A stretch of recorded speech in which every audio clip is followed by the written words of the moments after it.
வெண்முரசு. வண்ணக்கடல் 44. பகுதி 7. கலிங்கபுரி. வாசிப்பது சந்தீப். குடிலுக்கு முன் இருந்து நெருப்பைச் சுற்றி மாணவர்கள் தரையில் அமர்ந்திருக்க நடுவே துரோணர் பீடத்தில் அமர்ந்திருந்தார். அவருக்கு முன் அர்ஜுனன் அமர்ந்திருந்தான். அவரது காலடியில் அஸ்வத்தாமன் அமர்ந்திருக்க அவர் பிரமதத்தை விட்டுதான் வந்ததைப் பற்றி சொல்லிக் கொண்டிருந்தார். இரவு சென்றுவிட்ட பின்னரும் காற்றில் நீராவி நிறைந்திருப்பது போல புழுங்கியது. மரங்கள் அனைத்தும் ஓசையும் அசைவும் இன்றி இருளுக்குள் நின்றிருந்தன. பீஷ்மபிதாமகரிடம் நான் பிரமதத்தில் எளிய ஆசிரியனாக இருந்ததையும் அங்கிருந்து வெளியேற நேர்ந்ததையும் பற்றிச் சொன்னேன். என் மைந்தனையும் மனைவியையும் இந்நகருக்கு அழைத்து வரும்படி கோரினேன். அவர் ஒரு படகில் வீரர்களை அனுப்பியிருக்கலாம். ஆனால் என் ஆன்மா கோருவதென்ன என்று அவர் அறிந்து கொண்டார். இளைஞர்களே, தன் குடிகளில் எளியவனின் உள்ளத்தைக் கூட அறிந்து கொள்பவனையே சத்ரபதி என்கின்றனர் சான்றோர் என்றார் துரோணர். சில நாட்களுக்கு முன் பிரமதத்தின் சின்னஞ்சிறு துறையில் அஸ்தினபுரியின் அமுதகலசக் கொடி பறக்கும் பொன்முகப்புள்ள அரச பெரும்படகு 12 துணைப்படகுகளுடன் சென்று நின்றது. அதிலிருந்து இறங்கிய பேரமைச்சர் சௌனகர் அங்கிருந்த அனைவருக்கும் அஸ்தினபுரியின் பொற்பரிசுகளை அளித்து அஸ்தினபுரியின் அரசகுருவை அங்கே 18 ஆண்டுகள் பேணியமைக்கு நன்றி சொன்னார். இளைஞர்களே, எங்களுக்கு 18 ஆண்டுகள் அவர்கள் அளித்து ஊதியம் 1000 மடங்காக திருப்பியளிக்கப்பட்டது. ஊர்த்தலைவர்களும் வணிகர்களும் முதலில் அஞ்சினர். பின்னர் திகைத்து கண்ணீர் மல்கினர். அவர்களில் ஒரு முதியவர் 18 ஆண்டு காலம் வைரக்கல்லை அருமையறியாது சிக்கிக்கல்லாக பயன்படுத்திய பேதைமைக்காக அவர்கள் ஊரை மன்னிக்கும்படி என்னிடம் சொல்ல வேண்டும் என்று சொல்லி கைகூப்பி அழுதார். என் மைந்தனையும் மகனையும் பொற்படகில் ஏற்றிக் கொண்டு வந்தார். என் துணைவி நகர்வந்து இறங்கியபோது அவளை எதிர்கொண்டு அழைத்துச் செல்ல அஸ்தினபுரியின் மங்கலைகளான 3 அரசியர் அரண்மனை வாயிலுக்கே வந்தனர். சத்திரமும் சாமரமுமாக அவளை வரவேற்று முகமன் சொல்லி பேரரசியின் சபைக்கு ஆற்றுப்படுத்தினர். பேரரசி எழுந்து வந்து மார்போடணைத்து இத்தேசம் அவளுடையதாக வேண்டும் என்றார். துரோணரின் குரல் இடறியது. இளைஞர்களே, இன்று அவளுக்கு பணிவிடை செய்ய 12 சேடியர் இருக்கிறார்கள். அரசகுலத்துப் பெண்களுக்கு உரிய மங்கலத்தட்டு ஏந்தும் அகம்படி உரிமை அவளுக்கும் அளிக்கப்பட்டுள்ளது. நான் போகங்களை விழைபவன் அல்ல. இந்த கைப்பிடி தர்ப்பையுடன் எங்கும் எவ்வகையிலும் என்னால் வாழ முடியும். ஆனால் நான் துறவியும் அல்ல. இம்மண்ணில் நான் விழைவது எனக்கான மதிப்பை மட்டுமே. இளைஞர்களே, என் வாழ்நாளில் நான் இருக்க வேண்டிய இடத்தில் இருக்கிறேன் என உணர்ந்தது இங்கே அஸ்தினபுரியில் மட்டும்தான். பெருமூச்சுடன் அவர் தன்னை சமநிலைப்படுத்திக் கொண்டார். அஸ்தினபுரியின் படகுகள் சென்று பிரமதத்தில் இறங்கிய செய்தியைக் கேட்டபோது என்னையறியாமலேயே என் கண்கள் நீர்வடிப்பதை உணர்ந்தேன். பிராமணனாகிய நான் என் தர்மத்துக்கன்றி வேறெதற்கும் கடன்பட்டவன் அல்ல. எந்த மண்ணுக்கும் அரசுக்கும் என்மேல் உரிமையும் இல்லை. ஆனால் இன்று இச்செயலுக்காக நான் பீஷ்மருக்கு வாழ்நாள் கடன்பட்டிருக்கிறேன். அவரது நாடே எனது நாடு.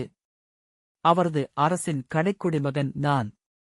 அவரது நட்பும் பகையும் என்னுடையவை. அவருடன் இருந்து அவருக்காகவும் அவரது வழித்தோன்றல்களுக்காகவும் உயிர் கொடுத்தலே என் அறம். அதற்கப்பால் என்றும் எச்சிந்தனையும் எனக்கில்லை. இதோ என் மைந்தனுக்கும் அக்கடமையை விதிக்கிறேன். மெல்லிய குரலில் சொன்னபடி துரோணர் கை நீட்டி அஸ்வத்தாமனின் தலையைத் தொட்டார். அக்கணம் தன்னுள் எரிந்தெழுந்த சினத்தை அறிந்ததும் அர்ஜுனன் அஸ்வத்தாமனைக் கண்ட முதல்கணம் தன் உடல் ஏன் எரிந்தது என்றறிந்தான்.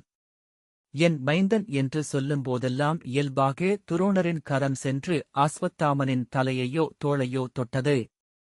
பின் அதை வருடிக் குழைந்தது. ஏதோ ஒரு கணத்தில் அவர் தன்னை உணர்ந்து கைகளை விலக்கிக் கொள்வது வரை அங்கேயே இருந்தது. அர்ஜுனன் அஸ்வத்தாமனின் தலையிலிருந்து தோளில் இறங்கி அமர்ந்த துரோணரின் நீண்ட விரல்கள் கொண்ட மெல்லிய கைகளையே பார்த்துக் கொண்டிருந்தான். கணுவற்ற பிரம்பு போன்ற வில்லாளியின் விரல்கள். ஒன்றுடனொன்று இடைவெளியே இல்லாமல் முற்றிலும் செறிந்தவை. நீள்நகங்கள் கொண்டவை. எப்போதாவது அம்பு பிழைத்தால் மட்டும் அவன் தோளை வந்து மெல்லத் தொட்டுச் செல்பவை. இன்று குதிரையை எதிர்கொண்ட அர்ஜுனன் செய்த பிழை என்ன என்றார் துரோணர். அனைவரும் அர்ஜுனனை நோக்கிய பின் குருநாதரை நோக்கினர். அர்ஜுனா, நீ சொல் என்றார் துரோணர். நான் அதன் கண்களை சந்தித்தேன், அப்போது கணநேரம் அஞ்சிவிட்டேன். அதன் பிடரி மீதிருக்கையில் அவ்வச்சத்தை வெல்வதைப் பற்றி மட்டுமே எண்ணினேன் என்றான் அர்ஜுனன். அதுவல்ல, மேலும் குறிப்பாகச் சொல். அஸ்வத்தாமா, நீ சொல் என்றார் துரோணர். இன்று இளைய பாண்டவர் அக்குதிரையை எதிர்கொள்கையில் தன்னைப் பற்றி எண்ணிக்கொண்டார். ஆகவேதான் அதன் விழிகளைக் கண்டதும் அஞ்சினார். அவர் எண்ணியிருக்க வேண்டியது அக்குதிரையைப் பற்றி மட்டும்தான் என்றான் அஸ்வத்தாமன். ஆம், அதுவே உண்மை. பார்த்தா, வில்லெடுத்து களம் நிற்கையில் உன்னை நினைக்காதே. கலை எதுவானாலும் அது ஊழ்கமே. தன்னை இழத்தலையே நாம் ஊழ்கம் என்கிறோம். துரோணர் எழுந்து வணங்கினார். மாணவர்கள், குருவே பிரம்மன், குருவே விஷ்ணு, குருவே மகேஸ்வரன், குருவே உண்மையான பரம்பொருள், அத்தகைய குருவை வணங்குகிறோம் என்று சேர்ந்து முழங்கி அந்தச் சபையை முடித்தனர். ஆசி வழங்கிய பின் துரோணர் விரைந்து நடந்து தன் குடிலை நோக்கிச் செல்ல அஸ்வத்தாமன் அவர் கூடவே ஓட்டமும் நடையுமாகச் சென்றான். அர்ஜுனன் விரைந்து தன் குடிலுக்குச் சென்று குருநாதரை விசிற வேண்டிய மயிர்பேலி விசிறியும் அவரது அறைக்குள் போட வேண்டிய குங்கிலியப் பொடி கொண்ட சம்புடமுமாக திரும்பி வந்து குடில் வாயிலிலேயே தயங்கி நின்றுவிட்டான். உள்ளே தரையில் போடப்பட்ட மஞ்சப் பலகையில் மரவுரி விரித்து அதன்மேல் துரோணர் படுத்திருக்க அஸ்வத்தாமன் காலடியில் அமர்ந்து அவர் கால்களை பிடித்துக் கொண்டிருந்தான். அவர் அவனிடம் மெல்லிய குரலில் பேசிக் கொண்டிருக்க அவன் சிரித்தான். அர்ஜுனன் வந்திருப்பதை அவன் திரும்பிச் செல்ல முயன்ற அசைவு வழியாக துரோணர் அறிந்தார். வருக பார்த்தா, அமர்க என்றார். அர்ஜுனன் தளர்ந்த பாதங்களுடன் வந்து சுவர் அருகே நின்றான். இவன் மரபொரி விசிறியால் எனக்கு விசிறினான். நான் உன் மயிர்பீலி விசிறியைப் பற்றிச் சொன்னேன் என்றார் துரோணர். அதை அஸ்வத்தாமனிடம் கொடு. அர்ஜுனன் விசிறியை அவனிடம் அளித்தான். சிறுவயதில் இவன் துயில்வதற்கு நெடுநேரமாகும். நான் இவன் காதைப் பற்றி மெல்ல வருடிக் கொண்டிருப்பேன். எச்சில் என் மடியை நனைக்கையில்தான் இவன் துயின்றிருக்கிறான் என்பதை அறிவேன் என்றார் துரோணர் சிரித்துக் கொண்டே. குதிரையின் எச்சில் போலவே அது கனமானது. அஸ்வத்தாமன் என்று சரியாகத்தான் பெயரிட்டேன் என்று சொல்லிக் கொண்டிருந்தேன். அர்ஜுனன், ஆம், குதிரைகளுடன் அவர் பேசுகிறார் என்றான். எந்தக் கலையும் அனைத்துக் கலைகளுடனும் தொடர்புடையதே. தனித்த கலை என ஒன்றில்லை. இசையறியாத நல்ல ஓவியன் இருக்க முடியாது. ஓவியத்தை அறியாத சூதனும் இல்லை. வில்லியல் ஒரு கலை. எனவே வாழ்வியல் அனைத்துக் கலைகளும் வில்லவனுக்கு உதவியானவையே. 64 கலைகள் உண்டு என்கின்றன நூல்கள். எண், எழுத்தில் தொடங்கி பெண்ணை வெல்வது வரை செல்லும் அந்த 64 கலைகளும் வில்வித்தையுடன் தொடர்புடையனவே. வில்லறிவன் என்பவன் அவையனைத்தையும் உப்பக்கம் கண்டவன். பார்த்தா, நடனமாடாதவன் நல்ல வில்லவன் அல்ல. பெண்ணாக தன்னை ஆக்கிக் கொள்ள முடியாதவன் நல்ல நடனக்காரனும் அல்ல. குதிரையை வெல்லாதவன் வில்லை அறிவதில்லை. குதிரையை வெல்பவன் பெண்ணையும் வெல்வான். அனைத்துக் கலைகளையும் நீ வெல்ல வேண்டும். இங்கே நீ என்னிடம் விற்கலையைக் கற்றுக்கொள். அரண்மனையில் அத்தனை கலைகளையும் நீ கற்றுக்கொள்ள ஆசிரியர்களை அமைக்கச் சொல்லியிருக்கிறேன். பொன்னையும் மண்ணையும் மணியையும் முத்தையும் மதிப்பிடக் கற்றாக வேண்டும்.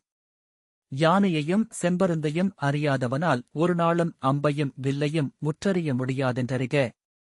அஸ்வத்தாமா, சொல். பொன்னையும் மண்ணையும் வில்லாளி மதிப்பிடுவது எப்படி? மணியையும் முத்தையும் அவன் எப்படி அறிய வேண்டும்? அஸ்வத்தாமன் அரைக்கணம் ஏறிட்டு அர்ஜுனனை நோக்கிய பின்பு பொன்னையும் மண்ணையும் வண்ணத்தால், மணியையும் முத்தையும் ஒளியால் என்றான். துரோணர் விழிகளைத் தூக்கி சொல் என்று அர்ஜுனனிடம் சொன்னார். பொன்னும் மண்ணும் நிறம் மாறாமையின் விதிகளால் மதிப்பிடப்பட வேண்டும். மணியும் முத்தும் மாறும் வண்ணங்களின் முறையால் மதிப்பிடப்பட வேண்டும். துரோணர் புன்னகையுடன், கேட்டாயா மூடா? அவன் வில்விஜயன். அவன் அருகிலிருக்கும் நல்லோழை உன்ககளித்திருக்கின்றனர் என் மூதாதையர் என அஸ்வத்தாமனை காலால் மெல்ல மிதித்தார். அவன் சிரித்துக்கொண்டே அர்ஜுனனை பார்த்தான். சொல் அஸ்வத்தாமா, அவ்வண்ணமென்றால் யானையிலும் செம்பருந்திலும் வில்லாளி அறிய வேண்டுவதென்ன? அஸ்வத்தாமன் மெல்லிய குரலில், யானையின் துதிக்கை மண்ணிலேயே வல்லமை கொண்ட வில்லான். கீழிறங்கும் பருந்தே தெய்வங்கள் சமைத்த மாபெரும் அம்பு என்றான். நன்றாகச் சொன்னாய். ஆனால் இதைச் சொல்ல எதற்கு வில்லாளி? சூதனே தன் யாழை மீட்டி இதை பாடுவானல்லவா? பார்த்தா என்றார் துரோணர். குருநாதரே, மூங்கிலின் குருத்து இலையை கிள்ளி எடுக்கும் யானையின் துதிநுனியின் கூர்மையைக் கொள்ள வேண்டும் என்ற பேரம்பும் மண்ணில் பாய்ந்து இறைகவ்வி கவ்வியபின் சிறகடித்தெழும் பருந்தை போலாக வேண்டும் எந்த வில்லின் விசையும் என்றான் அர்ஜுனன். ஆம், நீ வில்லவன். நீ சொல்லாமலிருந்தால்தான் வியப்பு என்றார் துரோணர். அஸ்வத்தாமா, இதோ என் ஆணை. இவனே என் மாணவர்களில் தலையாயவன். இவனிடத்தில் எத்தருணத்திலும் எந்த மானுடனையும் நான் வைக்கப் போவதில்லை. குரு தன் முதல் மாணவனை தன் குருபரம்பரையாக எண்ணி வணங்க வேண்டும் என்கின்றன நூல்கள். அவ்வண்ணம் நான் வணங்கப் போவது இந்த இளைய பாண்டவன் பெயரையும் இவனுடைய வில்லேந்திய கரங்களையுமேயாகும் என்றார் துரோணர். அர்ஜுனன் கைகளைக் கூப்பி அப்படியே அமர்ந்துவிட்டான். கூப்பிய கரங்களில் அவன் முகம் சேர்த்தபோது கண்ணீர் வழிந்து விரல்கள் நனைந்தன. மூடா, வில்லவன் ஒருபோதும் விழிநீர் சிந்தலாகாது என்றார் துரோணர் கடுமையாக. நீ என்னை வணங்குவதாக இருந்தால் ஓர் அம்புநுனியே என் பாதங்களை நோக்கிச் செலுத்து. வில்லவன் அளிக்க வேண்டிய வணக்கம் அதுவே. அர்ஜுனன் சுவரில் தொங்கிய வில்லை நடுங்கும் கைகளில் எடுத்துக்கொண்டான். படுத்தபடியே துரோணர் என்றார். அவன் அம்பராத்தோணியில் இருந்து 3 அம்புகளை எடுத்துக்கொண்டான். அஸ்வத்தாமன் எழுந்து அவனையே நோக்கி நின்றிருந்தான். அர்ஜுனன் முதல் அம்பை உருவி தன் சென்னியில் வைத்து வணங்கி துரோணரின் பாதங்களை நோக்கி செலுத்தினான். அம்பு அவர் காலடியில் மண்ணில் தைத்து நின்று ஆடியது. அக்கணம் வானிலெழுந்த மின்னலில் அந்த அம்பின் புல்லால் ஆன பீலி ஒளிவிட்டது. மழை வரப்போகிறது என்றார் துரோணர். 2வது அம்பை தன் கண்களில் வைத்து அவர் காலடியில் நிறுத்தினான். 3வது அம்பை தன் நெஞ்சில் வைத்து தொடுத்தான்.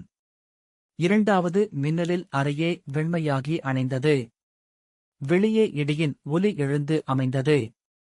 வானம் ஒலிக்கும் அச்சொல் தத்வமசி என்றார் துரோணர். அது நீயே. நிகரற்ற புகழுடன் இருப்பாய். இப்புவியில் உனக்கு நிகரான வில்லவன் எவனும் பிறக்கவில்லை, இனி பிறக்கப் போவதுமில்லை. இந்த மலைகளெல்லாம் இடிந்து பொடியாகும் காலத்திலும் வில் எனில் உன் பெயரே மானுடர் நாவில் திகழும். என் குருநாதர்களின் வாழ்த்து உனக்குண்டு. என் வாழ்த்துக்களும் உனக்கே. கூரை மேல் மணல் பொழிவது போல் ஒலி எழுந்தது. குளிர்ந்த காற்று உள்ளே வந்தபோது அதில் நீர்த்துளிகள் இருந்தன. நீ சென்று துயிலலாம் பார்த்தா. இவன் இன்றுதான் வந்திருக்கிறான். நான் இவரிடம் சற்று பேசிக் கொண்டிருக்கிறேன் என்று துரோணர் சொல்லி அஸ்வத்தாமனிடம் அமர்ந்துகொள் என்று கை காட்டினார். அவன் அவரது தலைமாட்டில் அமர்ந்து கொள்ள அவன் கைகளைப் பற்றிக் கொண்டு பிரமதத்தில் உன் தோழர்களிடம் விடைபெற்றுக் கொள்கையில் என்ன சொன்னாய் என்றார். அஸ்வத்தாமன் நகைத்தபடி யாருக்கெல்லாம் பசுக்கள் தேவை, எத்தனை பசுக்கள் தேவை என்று சொல்லுங்கள் என்றேன் என்றான். துரோணர் உரக்க நகைத்தார். அர்ஜுனன் குங்கிலிய செம்படத்தை அனல் சட்டிக்கு அருகே வைத்துவிட்டு மெல்ல வெளியே சென்று குடிலின் படலை சாத்தினான். இருளில் வானில் வேரோடி பரவி அணைந்த மின்னலில் மரக்கூட்டங்களின் இலைப்பரப்புகள் ஈரத்துடன் பளபளப்பதைப் பார்த்தான். குடிலின் படியில் படலில் முதுகைச் சாய்த்துக் கொண்டு அமர்ந்து கொண்டான்.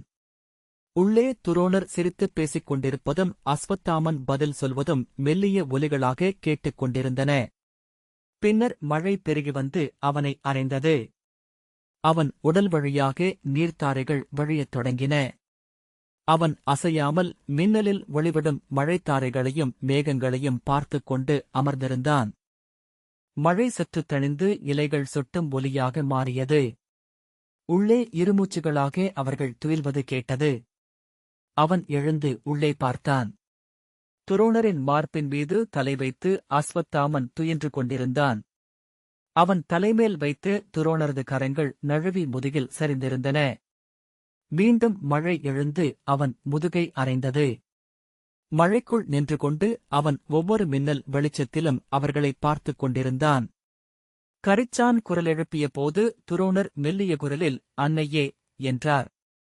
அர்ஜுனன் ஓடி தன் குடிலுக்குச் சென்று ஆடையை மாற்றிவிட்டு விரைவுடன் துரோணர் குளிப்பதற்கான எண்ணெயையும் ஈஞ்சை மரப்பட்டையையும் எடுத்துக்கொண்டான். திரும்ப அவன் குடிலுக்கு வந்தபோது துரோணர் அஸ்வத்தாமனுடன் கங்கை கரைப்பாதையில் சென்று கொண்டிருந்தார். சில கணங்கள் கால்களை அசைக்க முடியாதவாக நின்றபின் அர்ஜுனன் அவர் பின்னால் ஓடி அருகே சென்றான். அவன் காலடிகளைக் கேட்டு திரும்பிய துரோணர் புன்னகையுடன் உன் துயிலை கலைக்க வேண்டாமென எண்ணினேன் என்றார். இவனுக்கு 6 மாதம் இருக்கையிலேயே என் தோளிலேற்றி கங்கைக்குக் கொண்டு செல்வேன். அப்போதே இவன் தனுர்வேதத்தை கேட்டுக் கொண்டிருந்தான். அஸ்வத்தாமா, சொல். அஸ்வத்தாமன் தனுர்வேதத்தைச் சொல்லிக் கொண்டே சென்றான். காற்றை அறிவதனால் காற்று அறிவதனாலலகு கொண்டிருப்பதனால் கூட்டில் அணைவதனால் கிளையால் தொடுக்கப்படுவதனாலம்பும் பறவையே என்றனர் கவிஞரவர்கள் வாழ்க்க. சின்னஞ்சிறியது சிட்டுதாவிச் சென்று இலக்கை முத்தமிட்டு கொஞ்சி விலகுவது சுனாரம் எளியது ஆகையால் வல்லமை மிக்கது. கூர்ந்திறங்கும் மீன்கொத்தி சூரிய கதிர் போல நீரில் பாய்கிறது இரை கவ்வி எழுகிறது விரைவையே வல்லமையாக கொண்டகுத்தகத்தை வாழ்த்துக. உயிருள்ள வெண்டாமரையை வாத்து என்றனர் முன்னோரது நீரை ஆழ்கிறது என்றால் நீரிலிருந்தாலுமதில் நீர் ஒட்டுவதில்லை வாரணம் மழையை அறியும் அம்போது வானின் அம்புகளால் இலக்கை இழப்பதில்லை. வட்டமிடும் பருந்து செம்மின்னலென பாய்கிறது 1000 இறகுகள் காற்றை அள்ளியதன் அலகை கூர்மையாக்குகின்றனகருடன் கொலைவல்லவன் மீட்டு அழைக்க முடியாத தூதன். கங்கையில் இறங்கியதும் துரோணர் அஸ்வத்தாமனின் தோள்களைப் பற்றி தூக்கிச் சுழற்றி நீரில் எறிந்தார். அவன் கூச்சலிட்டு நகைத்தபடி குளிர்ந்த நீரில் விழுந்து நீந்தி அவன் அருகே வந்தான். அவனை அள்ளி எடுத்து கரையில் நிறுத்தி அவன் தோள்களைத் தொட்டு இனி உன் தோள்கள் மெலிந்திருக்கலாகாது. அவற்றில் ஆற்றல் நிறைய வேண்டும். இதோ பார்த்தனைப்பார். அவன் தோள்கள் ராஜநாகத்தின் படம் போலிருக்கின்றன என்றார். பார்த்தா, அந்த குளியல் பொடியை எடு. அர்ஜுனன் குளியல் பொடி அடங்கிய சம்பளத்தை அவரிடம் கொடுத்தான். மஞ்சளும் வேம்பின்காயும் சந்தனமும் பயரும் கலந்து அரைக்கப்பட்டு குளியல் பொடியை விரல்களால் அள்ளி அஸ்வத்தாமனின் தோள்களில் வைத்து தேய்த்து கைகள் வழியாக உருவியபடி நீ வாரத்தில் 5 நாட்கள் இரு. 2 நாட்கள் அரண்மனையில் உன் அன்னையுடன் இரு. உன்னை முற்றிலும் பிரிவது அவளுக்கு துயர் அளிப்பதாக இருக்கும் என்றார். ஆம் தந்தையே, எப்போது திரும்பி வருவேன் என்றுதான் அன்னை கேட்டுக்கொண்டே இருந்தார்கள் என்றான் அஸ்வத்தாமன். அர்ஜுனன் சற்று விலகிச் சென்று நீராடினான். துரோணர் அஸ்வத்தாமனிடம் பேசிக்கொண்டே இருந்தார். அரண்மனையில் இருக்கையில் உன் அன்னையுடன் இருக்க வேண்டும். அவளை மகிழ்விக்க வேண்டியது உன் வேலை. அன்னையால் மகிழப்படும் மைந்தனை விண்ணிலிருக்கும் மூதநேயர்கள் வாழ்த்துகிறார்கள் என்றார். மேலும் நீ அனைத்து அரச கல்வியையும் பெற வேண்டும். நாடாளும் மன்னன் அறிந்த அனைத்தும் நீயும் அறிந்தாக வேண்டும் என்றார் துரோணர். தந்தையே, நான் வேதம் கற்கப் போவதில்லையா என்று அஸ்வத்தாமன் கேட்டான். இல்லை, நீ க்ஷத்திரியன். உனக்குரியது அதர்வமும் அரசநீதியும் அம்புத்தொழிலுமே என்றார் துரோணர். இருளுக்குள் அவரது கண்களை நோக்க அர்ஜுனன் முயன்றான். துரோணர் தாடியை வருடியபடி திரும்பி நீரில் மூழ்கினார். உரத்த பேச்சொலிகளுடன் கௌரவர்கள் கங்கைக்கு வந்தனர். வணங்குகிறேன் குருநாதரே என்று கூவியபடி அவர்கள் எருமைக் கூட்டங்கள் போல கங்கைக்குள் இறங்கினர். துரோணர் நீராடி முடித்து எழுந்ததும் அர்ஜுனன் அவருக்கான மரவுரியை நீட்டினான். அவர் அதைக் கொண்டு அஸ்வத்தாமனின் தலையையும் உடலையும் துவட்டினார். பின்னர் திரும்பி நான் சொன்னபடி குடங்களைக் கொண்டு வந்தீர்களா என்றார். ஆம் குருநாதரே என்று அவர்கள் தாங்கள் கொண்டு வந்திருந்த குடங்களைக் காட்டினர். துரோணர் பார்த்தா, நீயும் அஸ்வத்தாமனும் இவர்களுடன் இருங்கள். அந்தக் குடங்களில் வெறும் கையால் கங்கை நீரை அள்ளிவிட்டு 108 முறை நிறைத்து மேலே சென்று தர்பைக்கு ஊற்றிவிட்டு வந்து என்னிடம் சொல்லுங்கள் என்றபின் கரையேறி நடந்து சென்றார். வெறும் கைகளுடனா? எதற்கு என்று துர்மதன் கேட்டான். விரல்கள் முற்றிலும் இணைவதற்கான பயிற்சி அது. நீராடி எழுங்கள் என்றான் அஸ்வத்தாமன். கௌரவர் நீராடி எழுந்ததும் ஈர உடையுடன் குடங்களை எடுத்துக்கொண்டார்கள். அஸ்வத்தாமன் விரைந்து அள்ளுங்கள் என்று சொல்லிக்கொண்டே நீரை வெறுங்கையால் அள்ளி மண்குடத்தில் விட்டு நிறைத்துக் கொண்டு அதை எடுத்து மேலே சென்றான். குடத்துக்குள் ஒரு சொட்டு நீர் கூடச் செல்லவில்லையே என்றான் மகாதரன். அர்ஜுனன் தன் கைகளை குவித்து நீரை அள்ளிவிட்டாலும் கூட குடம் நிறைவதற்குள் அஸ்வத்தாமன் 2 முறை சென்று மீண்டுவிட்டான். சற்று நேரத்திலேயே அஸ்வத்தாமன் குடத்தை வைத்துவிட்டு விரைவில் வாருங்கள் என்று சொல்லிக்கொண்டு மேடேறிச் சென்று மறைந்தான். 30வது குடத்தை கொண்டு சென்று ஊற்றிவிட்டு நிமிர்ந்து அப்பால் செல்லும் அஸ்வத்தாமனைக் கண்டதும் அவன் தன் தந்தையுடன் இருக்கும் தருணங்களை அர்ஜுனன் எண்ணிக்கொண்டான். அக்கணமே அவனுக்கு என்ன செய்வதென்று தெரிந்தது. சுற்றிலும் நோக்கியபின் கல்லை எடுத்து மரக்கிளையில் தொங்கிய தேன்கூட்டை அடித்தான். அது அறுந்து விழுந்ததும் ஓடிச் சென்று எடுத்து அதை தன் கைகளில் வைத்து கசக்கி பூசிக்கொண்டு குடத்துடன் இறங்கி கங்கையை நோக்கி ஓடினான். ஈர உடையுடன் கங்கை பாதையில் ஓடி புதர்கள் வழியாக குறுக்காக ஏறி அவன் குருகுலத்தை அடைந்தபோது அங்கே அஸ்வத்தாமன் கையில் வில்லுடன் அப்பால் தெரிந்த மரத்தை குறிநோக்கி நின்றிருப்பதைக் கண்டான். அவன் முதுகை கைகளால் அணைத்துக் கொண்டு குனிந்து செவியில் ஏதோ சொல்லிக் கொண்டிருந்தார் துரோணர். அவன் மிக மெல்ல அருகே சென்றான். அவர்கள் என்ன செய்கிறார்கள் என்று தெரியவில்லை. அஸ்வத்தாமன் விட்ட அம்பு திசை தவறியது. அவன் ஏதோ சொல்ல துரோணர் அவன் தோளைத் தட்டி ஆறுதல் சொன்னார்.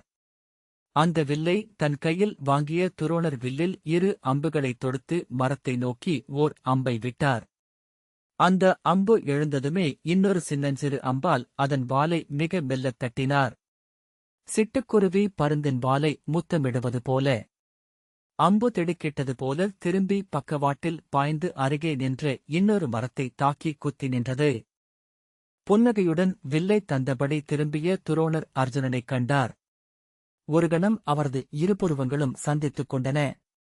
பின்னர் 108 குடத்தையும் கைகளால் நிறைத்தாயா என்றார். ஆம் குருநாதரே என்றான் அர்ஜுனன். எப்படி என்றார் துரோணர் பார்வையைத் திருப்பிக் கொண்டு. நாம் செல்லும்போது தனுர்வேதத்தை பாடிக்கொண்டே சென்றோம். வாரணாஸ்திரத்தைப் பற்றிய வரிகளை அப்போது நினைவு கூர்ந்தேன். வாரணமாகிய வாத்து தன் உடலில் ஊறும் மெழுகு ஒன்றை தன் இறகுகளில் பூசிக்கொள்கிறது. ஆகவேதான் அதன் உடலில் நீர் ஒட்டுவதில்லை. மெழுகு பூசப்பட்ட பீலி கொண்ட வாரணாஸ்திரம் மழையின் தாரைகளால் வழுத வருவதில்லை என்பது அப்பாடலின் பொருள். அதேபோல தேன் மெழுகால் என் கைகளை நீர் ஒட்டாமல் ஆக்கிக் கொண்டேன். துரோணர் தலையை அசைத்து ஒரு சொல்லும் வீணாகாத உள்ளம் உன்னுடையது என்றபின் இந்த அம்பு முறையை நீ அறிந்திருப்பாய். இனி நீயும் இவனுடன் வந்து கற்றுக்கொள் என்றார். அர்ஜுனன் தங்கள் அருள் குருநாதரே என்று தலைவணங்கினான். துரோணர் மறுசொல் சொல்லாது வில்லை கீழே போட்டுவிட்டு தலை குனிந்து நடந்து விலகிச் சென்றார். அர்ஜுனன் குனிந்து கீழே கிடந்த வில்லையும் அம்பையும் கையில் எடுத்தான். அஸ்வத்தாமா அசையாத உடலுடன் அவனை நோக்கிக் கொண்டு நின்றிருந்தான். அவன் பார்வையை உணர்ந்தபோது தன் உடலெங்கும் எழும் வஞ்சத்தின் உவகையை அர்ஜுனன் அறிந்தான். தோள்களில் புயங்களில் எல்லாம் தசைகள் கொப்பளித்து இறுகின. 2 அம்புகளைப் பொருத்தி பெரிய அம்பைச் செலுத்தியதுமே சிறிய அம்பால் அதன் வாலைத் தட்டி துரோணரின் அம்பு நின்றிருந்த அதே மரத்தில் தன் அம்பையும் தைக்கச் செய்தான். வில்லைத் தாழ்த்தி திரும்பி அஸ்வத்தாமனின் முகத்தை நோக்கி புன்னகை செய்தான். கண்கள் வெறுப்பில் சுருங்க வெண்பற்களைக் கடித்தபடி நீ எண்ணுவதென்ன என்றான் அஸ்வத்தாமன். அந்த சினம் அர்ஜுனனை மேலும் உவகை கொள்ளச் செய்தது. விரிந்த புன்னகையுடன் ஏஞ்சுவது ஏதுமின்றி கற்றல். வேறென்ன என்றான். என்றோ ஒருநாள் உன்னெதிரே நான் களத்தில் வில்லுடன் நிற்பேன். ஆம் இது உறுதி என்றான் அஸ்வத்தாமன். புன்னகை குறையாமல் அர்ஜுனன் நோக்கி நிற்க திரும்பி கால்களை ஓங்கி ஊன்றி அஸ்வத்தாமன் நடந்து சென்றான். இந்த வாசிப்பை கேட்டதற்கு நன்றி.